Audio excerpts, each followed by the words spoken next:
Hi friends, இன்றைக்கி நம்ம முட்டை குழம்பு எப்படி வைக்க போகிறதுன்னு நம்ம பார்க்க போகிறோம். ஃபஸ்ட்டு ஒரு கடாயில் எண்ணெய் ஊற்றிட்டு அதில்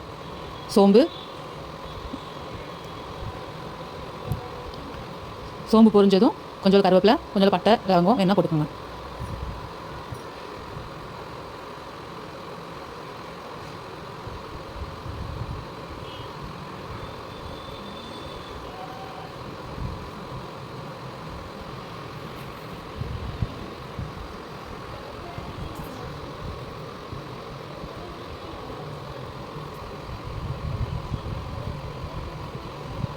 இது வந்துட்டு நான் என்னென்ன கலவை போட்டுருக்கேன்னா, சின்ன வெங்காயம் ஒரு 10-15 நம்பர் அதை வந்து வதக்கிட்டு அது கூட கொஞ்சம் ஒரு 1/2 ஸ்பூன் சோம்பு, தேங்காய் இதெல்லாம் சேர்த்து அரைச்சிட்டு, தக்காளி வந்து ஒரு 3 தக்காளி போடும் அதையும் சேர்த்து அரைச்சிட்டேன்.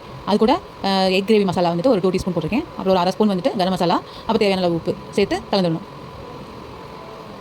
நல்லா கொதிச்சுட்டு இருக்கும்போது ஒரு முட்டையை வந்து உடச்சி ஊற்றிக்கோங்க. உங்களுக்கு எத்தனை முட்டை தேவையோ அந்த முட்டையை உடச்சி ஊற்றிக்கோங்க. நான் வந்து பாயில் பண்ணிக்கிறனால இதில் ஒரு முட்டை மட்டும் உடச்சி ஊற்றிட்டேன். அப்புறம் அது ஒரு 2 நிமிஷம் இடையில கிண்ட விடாமல் அப்படியே விட்டிங்கன்னா நல்லா இந்த போல் முட்டை வெந்து வந்துடும். அதுக்கப்புறம் நீங்கள் பாயில் பண்ண எக் இருக்கு இல்லையா, அதை வந்துட்டு நீங்கள் ஒன்றா போட்டு ஒரு 2 மினிட்ஸ் ஒரு 5 மினிட்ஸ் கொதிக்க விட்டுருங்க.